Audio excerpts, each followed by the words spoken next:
Welcome back to another episode of the Life Sciences Professional Podcast. Lee, thank you very much for joining us on the Life Sciences Professional Podcast. I'm excited to have our audience hear what you have to share. But if you don't mind taking just a minute or two to introduce yourself and tell everybody a little bit about you, that would be great. The audience doesn't know who I am? Come on, They Linda, do. they should know who I am. They do. I'm Lee Salz. I'm a sales management strategist. I've written, 6 books with a 7th in development. You may be most familiar with my most recent 2, Sales Differentiation and Sell Different, 2 completely different books on a related subject. So often when we think about differentiation, our minds go one place, marketing, but there's also an opportunity for sales. And that's what I present in those 2 books. Fantastic. Well, I'm excited to share a whole bunch of information that I know I've learned about you and your books. And, I'm very, I'm very passionate about sales and sales training. As you know, we specialize in recruiting sales and leaders in the medical device, life sciences industry. So I get asked a lot about sales books and sales trainers from both candidates and leaders that we work with. And when you and I are cross path, I thought, oh my gosh, you're perfect. That you're exactly somebody I want them to learn more about. And so I'm excited to have this conversation with you. And I'm sure Can you repeat that your perfect part again? I want to cut that for my wife to hear. Yeah, exactly. Yeah, perfect. So you've written 2 books on sales differentiation, and could you expand on what sparked that? Well, we're going to go back in time. So Okay. Sales Differentiation came out in September of 2019. Sell Different came out in September of 21. And so to come back to your question of where did that interest in differentiation come up? We're going to go way back in time. For me, it's like 20 years ago, but it's actually 1986. So here I am, a kid in high school, junior in high school, need a summer job. And I had this family friend named Dave who goes to my parents and says, hey, does Lee need a summer job? Of course, my parents says, yes, he does. He needs a summer job.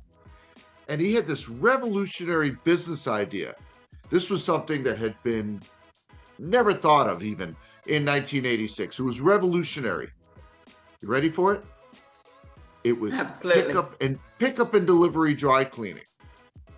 So Dave didn't own a dry cleaning store. He said, I think there's an opportunity with transportation. I think people find it to be a hardship to take their dirty clothes and then pick them back up from the dry cleaner when they're done. I think there's a hardship there. I think there's a business opportunity. So my summer job in 1986 was his driver and part-time sales guy. And I wondered, would people be willing to pay more to have this service? Because he didn't own the store, so he couldn't say, by the way, if you use our transportation, you save 10%. It was a cost on top. So Linda, what do you think? Were people willing to pay more for it? Absolutely. No, they weren't. They weren't? Actually, it was some people were. Some people were. Okay. See, where I lived was Marlboro, New Jersey. Have you ever heard of Marlboro, New Jersey? Yes, yes, I have. Yeah. Okay, so it's central New Jersey. If you took a map of New Jersey, north, south, east, west, that midpoint between those 2 is where Marlboro is. It's about an hour and a half drive to Manhattan, about an hour and a half drive to Philadelphia. So a lot of people who live there commute on a daily basis to one of those 2 cities. And back in 1986, people wore business suits to work. So those people who commuted to one of those 2 cities, dressed up for work, and didn't have someone at home that could help take the clothes to and fro, thought the idea was brilliant. They wish they had come up with it. But those who work locally, didn't get dressed up for work, or had someone at home that could help take the clothes to and fro, thought we were nuts. I mean, they even told me as such. Why would somebody pay for that kind of a service? So at a very young age, I was 17 at the time, I learned 3 really important lessons that are still valid today, and I work with clients to address them. The first one is that price is not the primary decision factor when people buy. They will pay more for what they feel is meaningful value. But it's our responsibility to position meaningful. The second takeaway was know your audience. Know who will perceive meaningful value. If I had spent my summer going after those who work locally, didn't get dressed up for work, or had support at home to deal with the dry cleaning, wouldn't have sold any deals. Right. But with that clarity, we focused on the right people who would perceive meaningful value in what we're selling. But I would have tanked the business if I would have gone after that other group. But having that clarity, and I find a lot of companies don't have that clarity.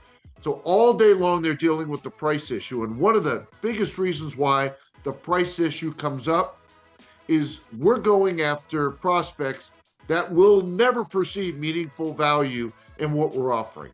So the only way I would have gotten someone who worked locally, didn't get dressed up for work, and had someone at home that could deal with the dry cleaning, the only way I would get that business is to drop my pricing to unacceptable levels. No reason to do that. And the third takeaway for me was knowing your differentiators. You have to know what they are and be able to position them in a meaningful way. And that responsibility resides on our shoulders to be able to position that meaningful value. So I became intrigued by the subject at the age of 17. I just turned, dare I say, 54 years old, but I've never been more passionate about the subject than I am today. Well, you know, I'm listening to you, and I think so often, like I have clients that are in the dental industry as an example, and they sell implants, and there's a number of companies that sell implants.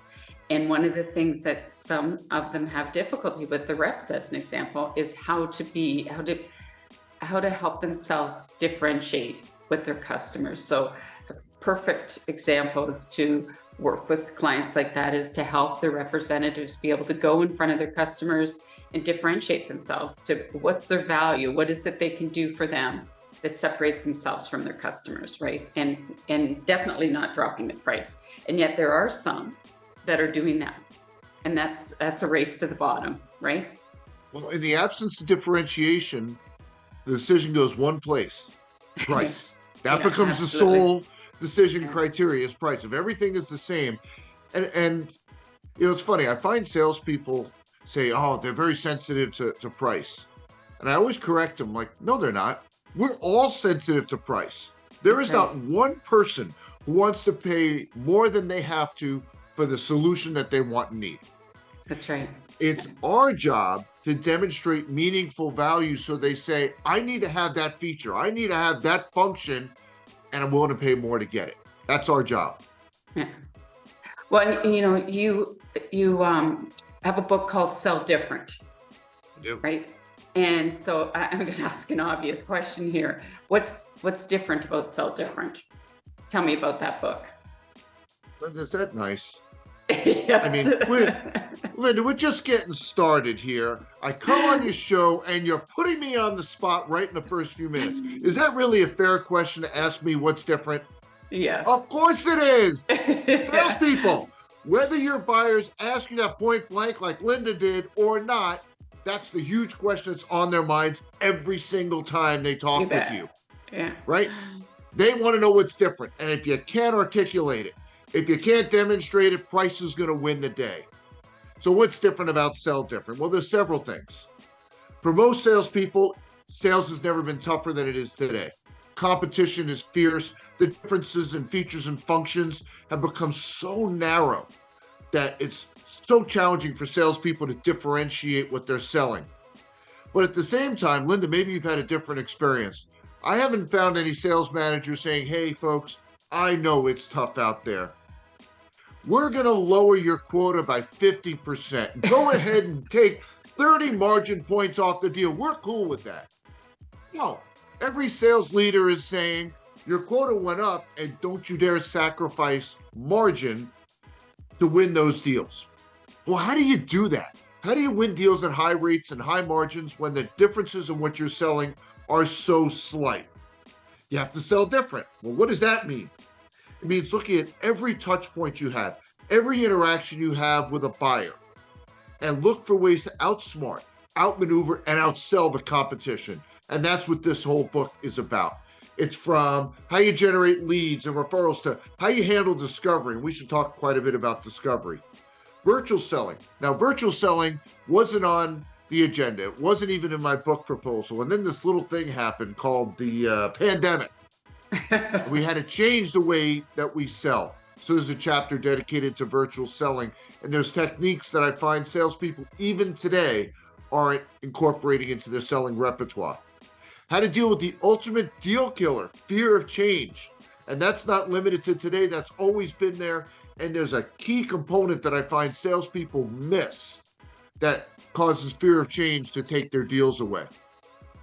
So the focus of that book is providing you with strategies and techniques to win more deals at the prices you want during fiercely competitive times. And one of the things that's different about this book, and Linda, you may have had this experience, every chapter is presented in such a way that you can implement the strategy without calling me, without emailing me. I lay it out in a way that you can easily incorporate the strategies into your selling repertoire. So often I read a book, I go, boy, this is really neat, but the only way I can do anything with this is if I hire the guy that wrote the book to consult with me. You don't have to do that. This book is going to help you step by step put every one of those strategies into practice. Well, you know what I find too is, with a book like yours, you're right. There's suggestions, recommendations. This is what you should do.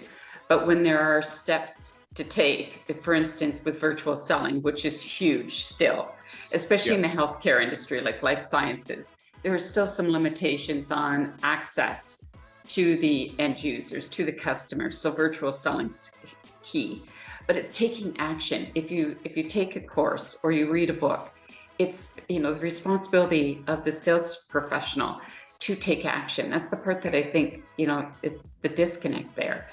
But what are your thoughts on that? If you're going to wait for someone to tap you on the shoulder and say you need to improve your game, the tap on the shoulder is going to be, we found someone to take your job. Yeah. That's one of the things I tell salespeople all the time. And maybe you've heard this. There's this comparison of salespeople with professional athletes. I hear it all the time. And one of my hobbies is I compete in powerlifting. I've competed in powerlifting since 2000. I just competed a couple weeks ago. Took second in the Open and Masters in the bench press. I'm getting ready for nationals in August. And if you've seen the bench press right in the gym, you know what that is. Okay. Yeah. You probably haven't seen the bench press in a competition because it's not like what you see in the gym. What they do is there's someone that gives you a lift off and you have to hold the bar out like this until you get a start command. Then you have to bring it down to your chest and it sits on your chest until you get a press command. Then you have to bring it back up and keep it locked out until you get a rack command. All the while, your feet have to remain flat on the floor. Your shoulders and your butt have to remain in contact with the pad the entire time. And what I regularly see at these meets is someone will lift the weight. They'll do it, but they miss the commands. I saw a guy almost 400 pounds. He took it off the rack, brought it down, immediately brought it back up and racked it. He didn't wait for those commands. He was just so juiced up, excited, that he didn't follow it. And guess what? Yeah. The lift doesn't count. So you can imagine when you're holding this much weight, you can't be thinking about what are my feet doing? What's my head doing? My shoulders, my butt? Do I have everything straight? You just have to execute. And that takes practice. It's not just getting stronger in the gym, it's practicing the technique. And if you think about what professional athletes do, they work hours, days, weeks, months, years perfecting their craft so that when they're in that moment of competition, they perform flawlessly. But what do most salespeople do? They play the game over and over again, hoping to be better the next time. So we do have this designation in our space called professional salesperson. And your sales manager can't give you that title. That's something you have to earn on your own. And the way that you do that is waking up every single day saying, I'm going to do something today to make me more valuable to my prospects and clients tomorrow? And no day gets skipped. Every single day. What is it that I can do today that will make me more meaningful, more valuable to my prospects and clients tomorrow? And the salespeople that do that, those are the ones that earn the title professional salesperson, and those are the top earners in the industry. And I couldn't agree more. I talk to sales professionals all the time. When I'll ask them, what courses have you taken? And they'll talk about the courses they took through their company. They haven't taken anything on their own. And, I'll ask them, what do they think their top skills are in sales? And they often hesitate. They can't rhyme them off. They don't even know what they are. And I interviewed a young fellow the other day who had gone to school in the US playing baseball.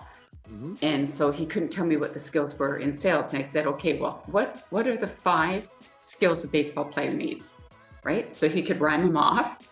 Okay. And then I said, okay, think of sales. What do you think are the tools that you need in sales? Think about them. So he started to think about them.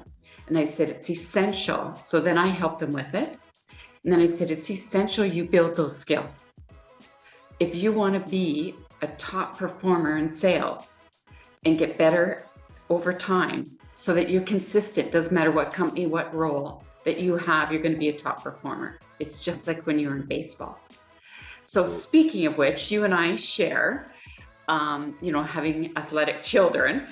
I have 3 boys. They've all played sports and have gone to fairly high levels, especially my 2 youngest, hockey and baseball. My middle son went to baseball in the US and played baseball for University of Central Florida. Oh, wow. UCF, yeah.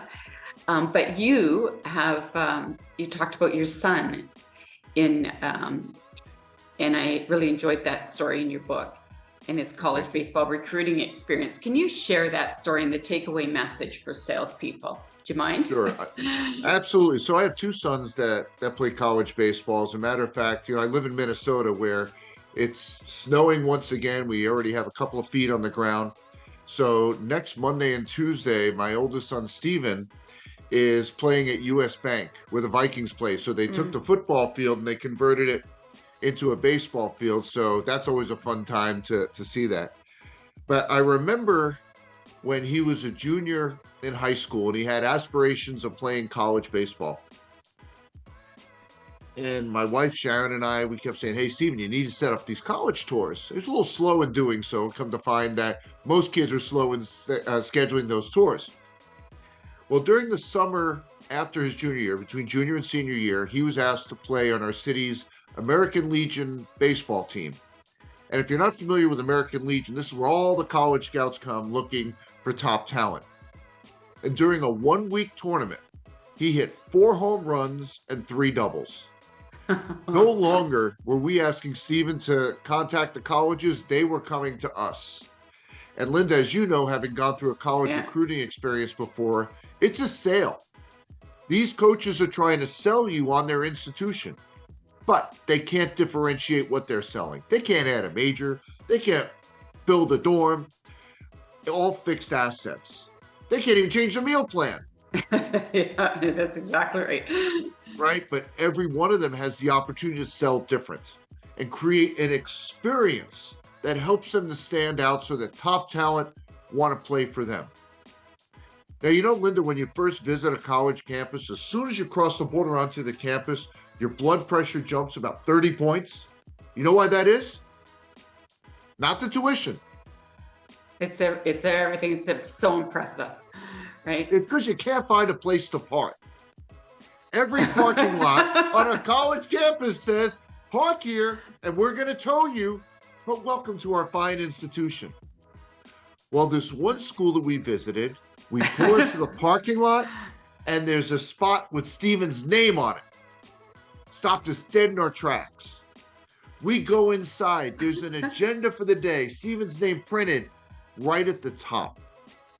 What did it cost this university to do these 2 things? A penny for the paper and the ink? But think about how they made us feel. They made us feel like Steven was the only athlete they were recruiting. anywhere on the planet for any sport that they were offering. Of course, that wasn't the case, but that's how they made us feel. Another school we visited, it was a rainy day. Shocking, usually it's snow here. And the coach had told Steven to text him when we got there, which he did. 3 assistant coaches come out with golf umbrellas, escort us into the facility. We sit down with the coach. He says, I hope you don't mind, but I didn't invite admissions to join us here today. I'm doing the tour. Spent 4 hours with us that first day. After that visit, he's texting and calling Steven, not saying, did you make a decision? Getting to know him, building a relationship with him. He invited Steven to come back to campus and have dinner with some of the players and go to a women's volleyball game. Now, Linda, how do most kids find out that they've been accepted to college? They get a letter. You get a letter in the mail, and we always want the thick one, right? The thick one, you don't have to open it. You know what it says. That's right. If it's a thin envelope, you know what that says too. But that's not how Steven found out. He got a phone call from this head coach saying, welcome to Augsburg University, and he accepted. He's now a senior at Augsburg University, a dad brag moment. He's their cleanup hitter and starting first baseman, has been since he arrived, and he's been Dean's List throughout. So it's been just a wonderful experience. Now, there were 7 schools that were recruiting Steven. The one that was top of his list, this is where I'm going, was number 7 at the end of the process. They didn't get rid of a major. They didn't knock down a dorm. They didn't move the campus. It was the recruiting experience, how they made him feel. They said the word, Steven, we want you here, but they made him feel like a number. How bad was that experience? My younger son, David, a nationally recognized pitcher, when he went through the recruiting experience, that school wasn't even on his list to consider. So one of the things that I find salespeople don't think enough about is making their prospects and clients feel special. It's just another call. It's just another email. It's just another presentation. It's just another proposal. One of the things I'll ask salespeople, I'll say, on a daily basis, how many conversations do you have with prospects and clients? I'll say anywhere from 10 to 30. And I'll say, how many conversations did each one of those prospects and clients have with your business on that day? 1. 1. We forget to make people feel special. And that's one of the biggest differentiators that we have. If you think about who you do business with, who you enjoy doing business with, it's not low price that leads you to continue doing business with them. It's how you feel when you're interacting with them, when you're doing business with them. And that's an opportunity that everyone that's watching this podcast has. When you look at the buying experience, challenge yourself with this question. What is it that I can do different than my competitors that my buyers will find meaningful? Sit down with your fellow salespeople. Sit down with your sales manager. Sit down with your executive team and look at every touch point, every interaction that you have, and look for ways, because they're there. I don't care what you're selling. They exist. Things that you can do different than your competitors that your buyers will find meaningful. You were talking about dental implants, Linda. There's only so much differentiation you have in the device itself. But the opportunity to differentiate the buying experience, infinite opportunities. Well, and, you know, to sort of add on to that too, it's the buying experience. It's being authentic as well, right? It's representatives understand, like, really be passionate about what you're doing. And if you're passionate about what you're doing and determining, you've got to find out what your customers are looking for. And a lot of times too, it's, you know, do what you say what you do, and be authentic and passionate, right? And I had a chance to interview those coaches about that experience. And what's interesting about that is none of it was accidental. It was all planned. Like Augsburg, I spent an hour and a half interviewing that head coach. Every part of that recruiting experience was defined. This is what we do with the candidates that we want here. Exactly. We have to do the same thing when we're selling. We have to create an experience, and it can't be accidental. For example, somebody comes and visits your company. How do you make that a great experience? Number one, you make sure that everyone in the organization knows that there's a visitor coming, especially the receptionist. Whoever's sitting at that front desk should be expecting them and greet them with a big smile. Oh, I heard you were coming in today. Welcome to blah, blah, blah company. How does that set a nice tone for the day? Have a little welcome sign. It costs nothing to put a little monitor on the front desk saying, welcome ABC company, and put their name on it. It sets a wonderful tone. And if you have visitor parking, in your facility, spend a little money, get a little plastic sleeve, and then you put that out with the client's name that's coming to visit. They got a parking spot. All little things that add up, and you say, you know what? I really like doing business with them, and that's why I'm loyal. Those are excellent ideas.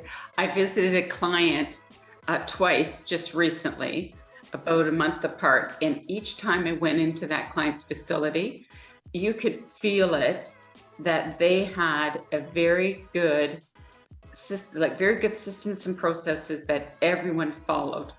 In terms of exactly like you said, the moment I walked through the door, and I even talked to the leadership team and said, you can feel what you're doing, you can see what you're doing in terms of training your people well. Like even the surgeons that were there, all of their staff, throughout the facility, even when I was sitting in the waiting room, everyone's saying hi, walking by, it was just an unbelievable experience. And when you see it, you know it, because you don't see it everywhere. Absolutely. It's just incredible. So to your point, I would go there anytime I would do business with them anytime. It was just fantastic. They happen to be my client, but I was letting him know that this is what people see. So tell me about your process. What is it you're doing here? And it's little things like have a bottle of water there. Ask them if they'd like a cup of coffee. Tell them where the restrooms are. Yeah. Nothing I've just said is, oh my gosh, this is monumental. Yeah. But if you start adding up all of these things and you say, we've just created an experience. That's going to help you to differentiate yourself, stand out in a very crowded, noisy marketplace. Right, exactly. You talking about something else, you have an interesting take on competition. Yes. And you go so far as saying that salespeople haven't identified their toughest competitor. Nope, they haven't. Right. And so who is their toughest competitor? That's a secret. One of my favorite questions. When I deliver keynotes, it's one of my favorite questions to ask the audience. All right. Who's your toughest competitor? What's the name? And 3 players in their space come flying out of their mouths. It's like, tough competitors, but there's one even tougher. And then someone will go, oh, I know what you mean. That old sales trainer one, the status quo, the choice to do nothing. Also a tough competitor, but there's still one even tougher. Then they get a little quiet. And then someone says, oh, I know what it is. It's me. If I don't have the right mindset, I can certainly get in my own way, and I'm my toughest competitor. Also a formidable competitor, but there's one even tougher. And I've never had anyone, I can't even tell you how many keynotes I've done over the years. I've never had anyone in any audience guess the name of this competitor. And it is their toughest one. It's every salesperson calling the same person you are, trying to get a meeting. See, we're egocentric when we think about competition, but let's flip it around to their side. Let's say you sell HR services. This HR executive is getting calls and emails from salespeople representing their entire purview of responsibilities and beyond. And every one of them is selling the same thing, a meeting. Linda, in the entire history of business, there's never been an executive hired for the sole reason, the sole purpose of meeting with salespeople every hour on the hour. Not even procurement. Never happened, never gonna happen. So when you think about this, you came into this podcast, oh yeah, we're having some fun. You came into this thinking there are a couple of players in your space. You mentioned the dental implant space. There's a couple of players in my space. No, you're competing against hundreds, maybe thousands of salespeople calling that same person you are, who doesn't just buy dental implants. They buy all of these other things, and they're all trying to get their attention. So what that tells you is you need to differentiate yourself right in that first interaction, that first touch point. Because if you don't do that, you're not getting in the door. If there's no meeting, there's no proposal. If there's no proposal, there's no win. You've got nothing. So as soon as salespeople recognize that their toughest competitor is all these other salespeople trying to get their attention of their individual, it completely changes the approach that they have with prospecting. Yeah, absolutely.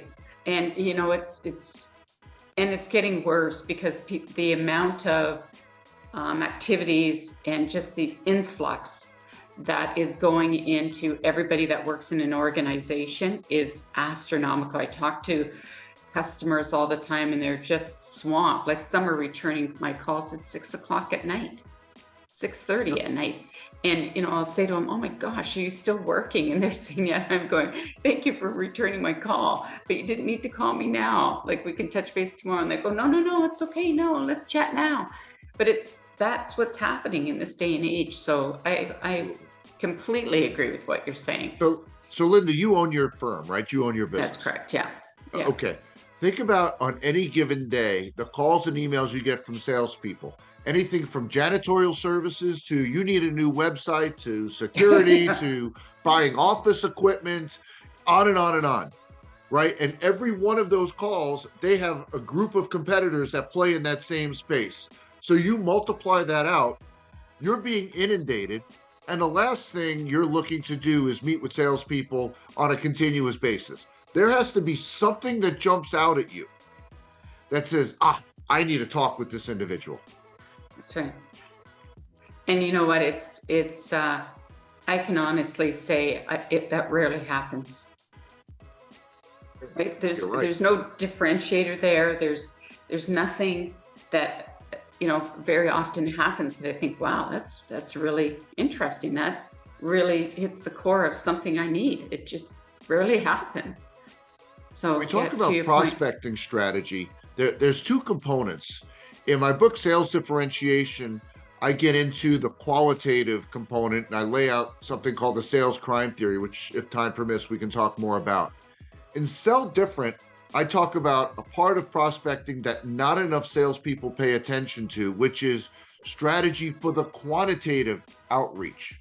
So if you have this beautiful approach for prospecting, but you make one attempt, I left them one voicemail message, they didn't call me back, I guess they're not interested. I sent one email, they didn't respond, I guess they're not interested. I'll give you a great example. We're looking to get new window coverings for our dining room. And we went into the store and they said a salesperson would get back to us that can do a home consult. So they left a voicemail message for my wife, who is genuinely interested, but she's been busy. She hasn't returned the call. It's been over a week. We've heard nothing more from that salesperson. Yeah. We're not the truck, Linda. We want to buy, just haven't gotten to it yet. And you know what's going to happen? We're going to think about it again. We're probably going to visit another store, and that other salesperson is going to get the business because they didn't have enough strategy in the outreach. One attempt's not going to get it done. So in my book, I present a 16-day prospecting rhythm with certain actions you take at varying from voicemail messages to emails, some LinkedIn, Outlook, all kinds of different things that you incorporate.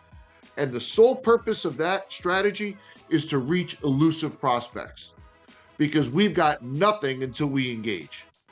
And so speaking of which, I was going to ask you a question about that because we had exactly the same experience, by the way. We were doing window coverings and I was shocked. I was like, what is going on? Does no one want to make money? Like, it's just like I was chasing them. It was just crazy. But because I hear a lot of sales reps talk about, they can't reach customers, they're going with referrals, they're sending a couple emails, like it's just ridiculous. Social selling, they think outbound prospecting's dead. So I'm glad to hear about what you're saying, because I say the same thing. You've got to have a multitude of different touch points. It used to be 3. Now they're saying 7 or 8 of different types of touch points. So to your point, it could be phone, could be email, could be text, LinkedIn, and then repeat and repeat. But how many touch points are you recommending now that we need to do? There's 16. It's a 16-day prospecting rhythm. There are a few days in there that we're not doing anything. Right. There are a few days in there where we're calling and we're not leaving a voicemail message. By the way, we should talk about that. Voicemail is like the old beer commercials, the Miller Lite commercials from the 1970s. Tastes great, less filling. You talk to salespeople and you say, do you believe in leaving voicemail messages in 2 sides of the aisle? It's like a political argument. Absolutely, you leave a voicemail message. Nah, you never leave a voicemail message. Back and forth, back and forth. So Linda, let me ask you this. Imagine we finish our interview today and you notice you missed a call and there's a voicemail message and it's from a salesperson who says, I have $10,000 for you. Call me back. You calling him back? No. No. Okay. Let me try again.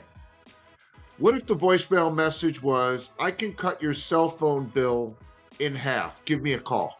You calling him back? Possibly, yes. Possibly. Okay. What if the message was, I can reduce your interest rates by 3%? Are you calling him back? Yes. Okay. When I ask audiences that, the first one, no hands ever go up. 1 or 2 hands go up when I talk about the cell phone bill, and a couple of hands go up when I talk about the interest rates. Now imagine an audience of hundreds, maybe 1,000 people, and only a couple of hands. I offered money and no hands went up. I offered you 10 grand, Linda, and you're not calling me back. I offered to reduce costs. No, why? Yeah. Because it doesn't seem real. It's not trusting, right? Doesn't seem real. Yeah. The fact is, there's only one way you're going to get a return call with any volume. That's if you have serendipity. What's serendipity? You happen to leave me a message about my cell phone bill as I'm staring at my cell phone bill and going, yeah, I got to shop this. That's the only way you're going to get any return calls. So based on that, you probably think I'm anti-voicemail when prospecting. I'm actually a huge proponent of it.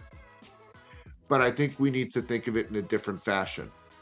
Let's take off this table of this getting a return call. It ain't going to happen. But let's use this medium to wet their whistle, to spark interest so that when we connect with them live, they have some context for the conversation. I'm even going to say in the message, I'm not expecting you to call me back. There's a psychology piece of, what do you mean I'm not calling back? Of course, I'm leaving my phone number in case we have serendipity. But I'm going to tell you, I'm not expecting you to call you back.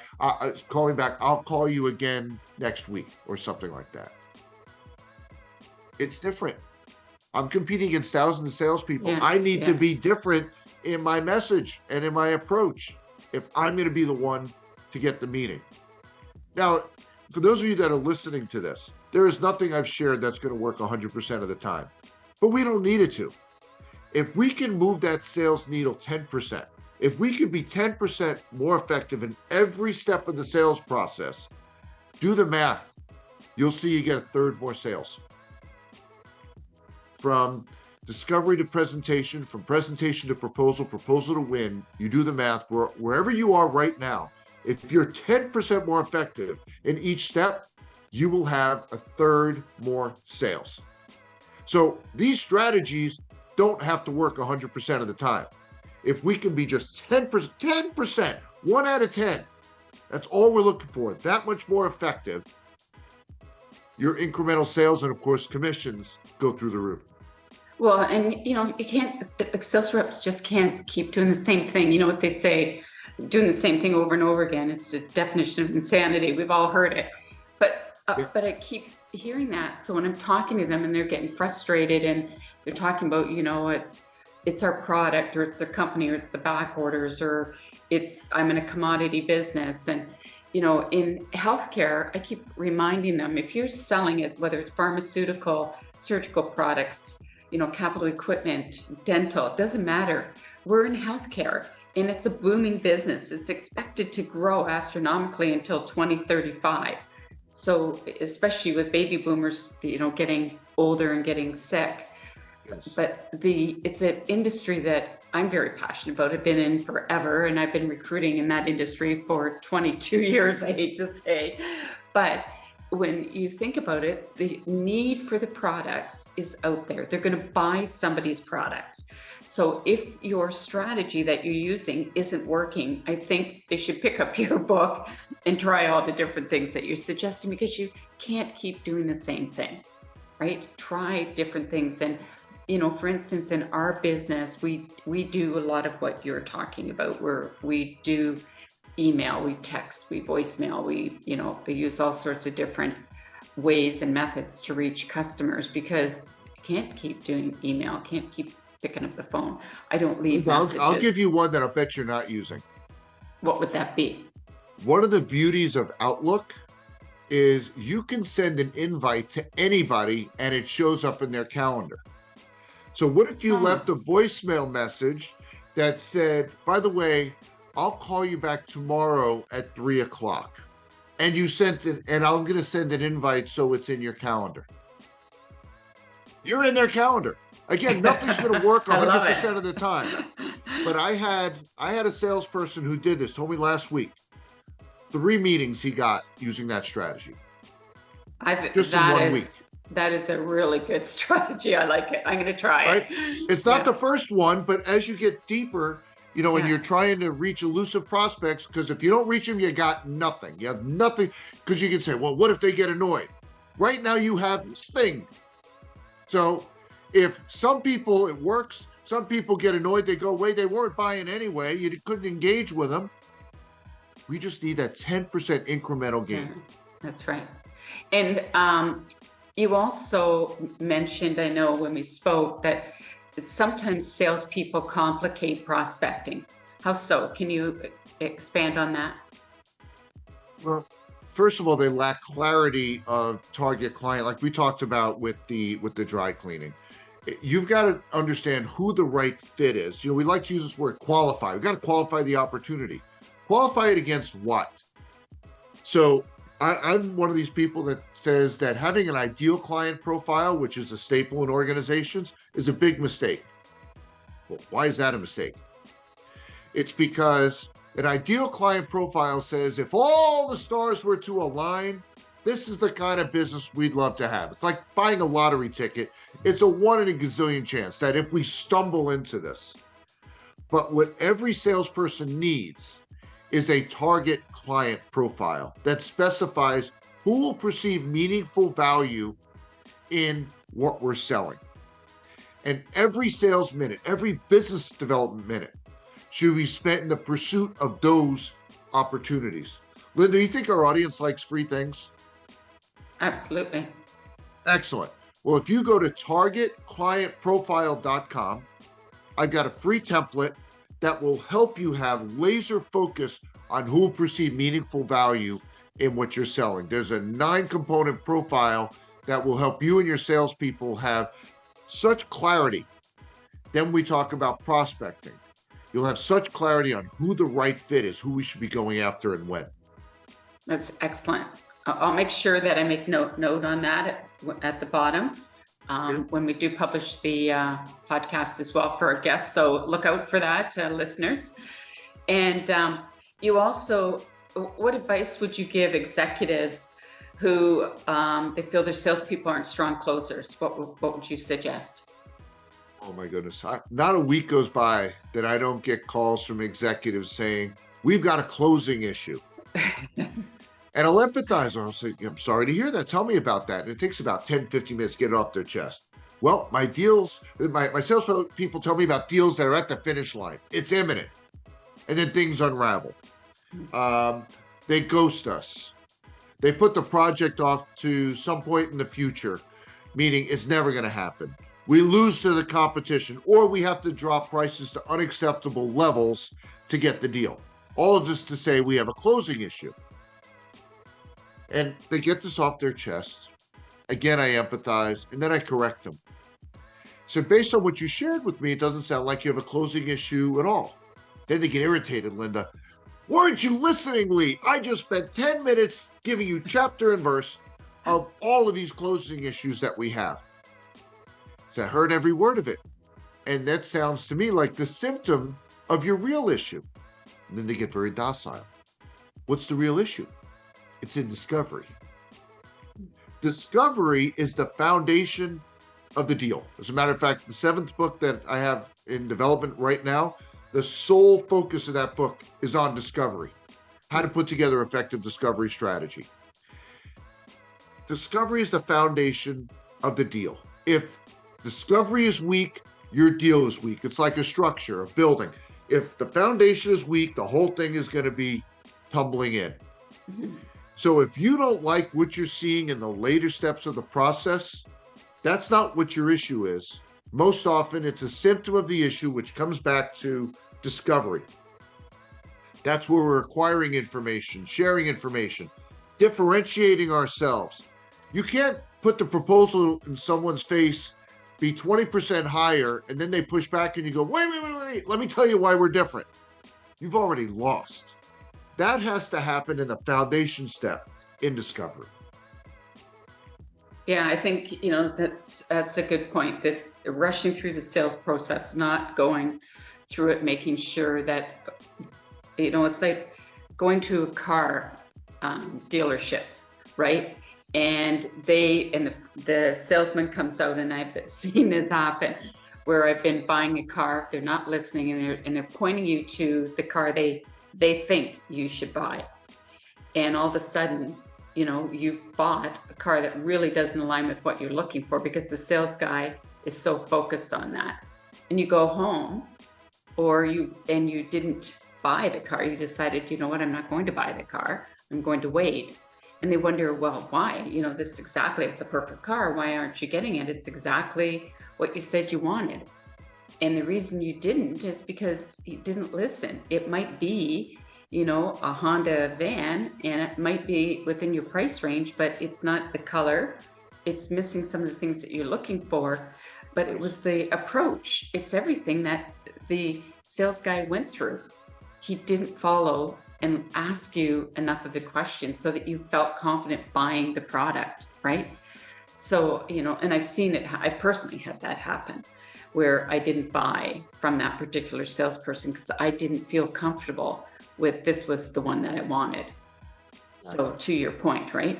And one of my favorite questions to ask executives, say if all your salespeople called you and said, I just had a great discovery meeting, what would you know for sure, for certain, took place? Linda, you know what the most common answer is? Not a darn thing, because they've never prescribed the handling of discovery. This critical step of the sales process. We just say, you got to go in there, you got to ask good questions, you got to listen well, and tell them about our stuff. Why would we ever leave that to chance? I don't care how big the company is, how small it is. That step needs to be prescribed so that we achieve a strong foundation for the deal. Without that, it becomes arbitrary, and you can't get consistent results when you have a step that's arbitrary. Well, and you make a really good point about discovery and probing for pain, obviously. Can you share the point with our audience, if there isn't, really about how to probe a little bit more for the pain? Sure. So if you've been in sales for a minute, you've been told you got to find the pain. Yeah. Right? Uncover the pain. So imagine you had this discovery meeting and you found pain, but you didn't get the deal. They decided to keep doing what they were doing. Wait a minute. I found pain. I was told I got to find pain, and I didn't get the deal. What happened? It's because the missing counsel that salespeople have not been given is that we have to identify if the pain that we've heard is an inconvenience or a problem. There are a lot of people in this world that complain about stuff, but they don't do anything about it. I told you about the window coverings. Do you know why I'm looking for window coverings, Linda? Because I got a cockapoo, a little COVID puppy. She's just turned 3. Aww. And about a year ago, she's Linda. She's adorable. I wake up every morning with her on top of my head, on top of my pillow, reaching down. I get these sweet little kisses on my nose. But she's got an idiosyncrasy. Whenever someone walks past our home, she goes running into the dining room, running laps around the table, and throws her whole body at the window because she wants to go outside and play. Well, this one day, we didn't open the blinds to Kona's satisfaction. So she does the laps and she jumps at the blinds and starts pawing at them, and she completely destroyed one set of blinds. So now my dining room is a set of blinds, and a sheet covering the window. And this happened about a year ago. And not a week goes by that my wife Sharon and I don't say, we need to go get new blinds. We got to do something about this. But we haven't done anything about it. You know why? It's been COVID. No one's coming to visit. Yeah. But I'll tell you what, Linda, if my in-laws are coming to town, there's no way there's going to be a sheet on that window, because this will have elevated from an inconvenience to a problem. And only when something reaches the level of a problem are we ready to invest time, resources, and dollars to address it. And that's what salespeople miss. We hear pain. I mean, this story, I kid you not, over 10,000 people have heard this story of Kona, my little cockapoo. And yet we hadn't done a darn thing about it. Until you needed to. Inconvenience, not a problem. So that's what our salespeople need to do, is figure out if the pain they've heard is an inconvenience or a problem. Right. I'll give you a little acronym so you never forget it. If you write down pain, P-A-I-N, P, problem, A, action, I, inconvenience, N, neutral. If it's a problem, I'm going to do something about it. If it's an inconvenience, I'm not doing anything. Exactly. Yeah. And they have to ask the customer that question. You can't make that assumption, right? Correct. Just because the words they're using. And I think that that's the big disconnect there, to your point. They have the conversation, they ask questions, but they don't ask the direct question. Exactly. Right? Exactly. And yeah, so I agree with what you're saying there. You also talk about strategic selling opportunity that 99.99% of salespeople miss. That's a big number. It's actually smaller than it really is. Okay. It's even bigger than that. So what's that all about? Can you you want me to tell you what it is? Yes. Oh, well. Yes. So yes, this is a strategy that over 99.999% of salespeople don't do, but they should. Okay. So imagine you have this great discovery meeting. You found pain, and the pain were problems. They ate up your differentiators. You've got action items. They've got action items. The deal is so good you can taste it. And as you head back to your car, this meeting plays in your head like your favorite movie, Caddyshack. And here's the flaw. Linda, here's the flaw. We think they remember that meeting just as vividly as we do. It doesn't dawn on us that after our meeting, they have 7 other meetings, 120 emails, 16 voicemail messages, each one layering on top of our meeting, making it a distant memory. Have you ever come across the name Herman Ebbinghaus? No. Okay, you need to look him up. An ancient researcher. He developed something called the forgetting curve back in the 1800s, and it's still valid today. What he found was that people forget 50% of what they learn within 24 hours and remember less than 10% a week later. So let me do some math for you. You have a 60-minute discovery meeting. They remember about 5 minutes of that meeting a week later. Ouch. Yeah. So here's what salespeople are missing out on.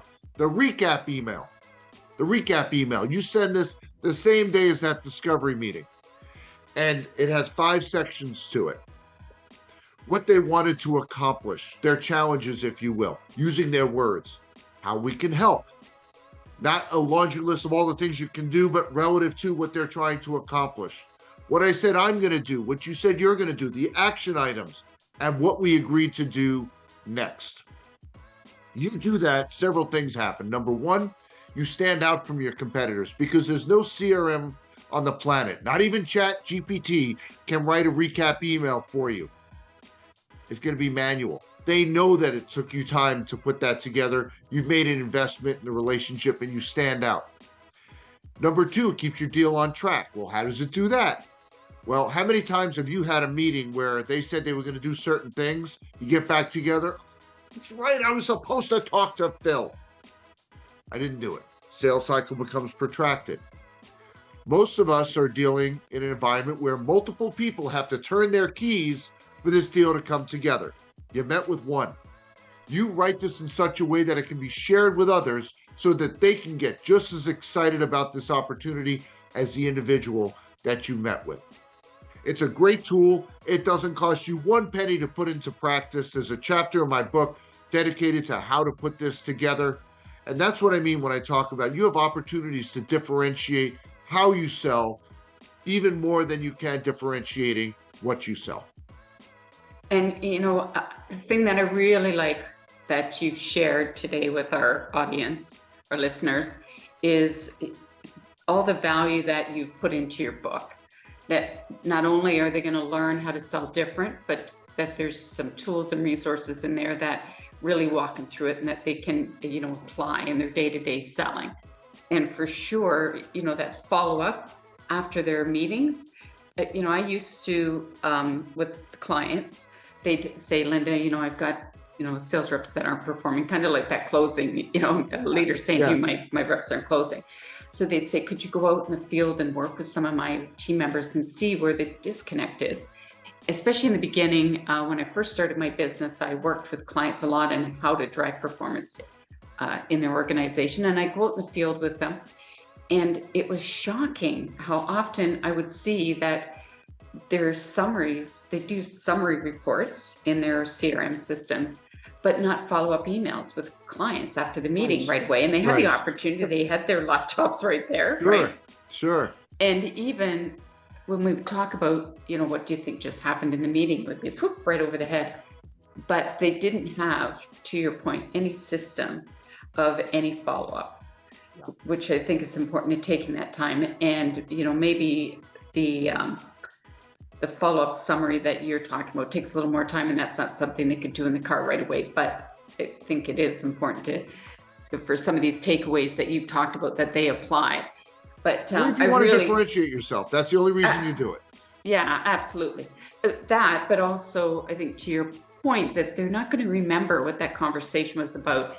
And I know with my clients, I often, I'll thank them, I'll send follow-ups about our conversations or what we're doing next or information I promised I would send them. I do it right away because to your point, they're so inundated with other conversations, both internal and external. I even with candidates that we send to interview, I always say to them, remember, you've got to follow up after the interview. They're not just interviewing you, they're interviewing other people. But I can't make those candidates do that. It's up to them. I can make the recommendation, right? 100%. So it's all up to individuals to perform. And if you don't, you're not going to achieve your sales objectives. And I appreciate that you've joined us today, Lee. And I would like our listeners to know that, your book, Sell Different, is available on hardcover and a Kindle audiobook and major retail bookstores and websites as well, right? Like Amazon. Correct. And I'm the narrator. And I'm the narrator on the audiobook. So if you enjoyed the conversation today, that's the kind of energy you get in the audiobook too. Oh, good. Well, I'm going to do that one, I think, because I do Audible. And also you can get this selldifferentbook.com and sign up for the Sales Differentiation Minute Volume 2 video series, correct? Yeah, so And anybody that buys the book, doesn't matter where you yes, buy it, go to selldifferentbook.com, and okay. there's a video series every week for a year. You'll get an email with a video that helps you implement what you read about, plus strategies that aren't even in the book. Oh, perfect. Excellent. And I know that you have 6 books that you've written as well, Yes. and they're all available on those sites as well, Yep. right? Yep. Okay, perfect. Correct. And in addition to your books, you also offer consulting, workshops, and keynote speaking, Correct. and on sales differentiation, and can help salespeople.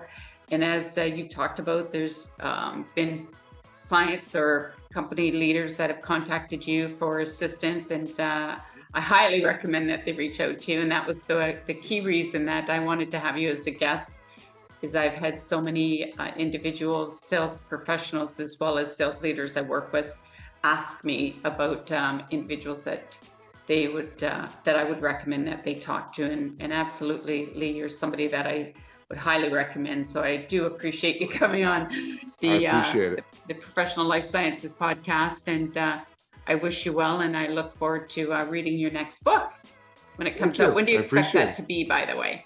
No, It's no pressure. it's No not coming. pressure. No, it's coming out in the fall of 2025. Oh, okay. So not for a Okay. couple years. Okay, that's great. Well, again, like I said, thank you so much, and Thank you. all the best. To you as well. Thank you, Linda.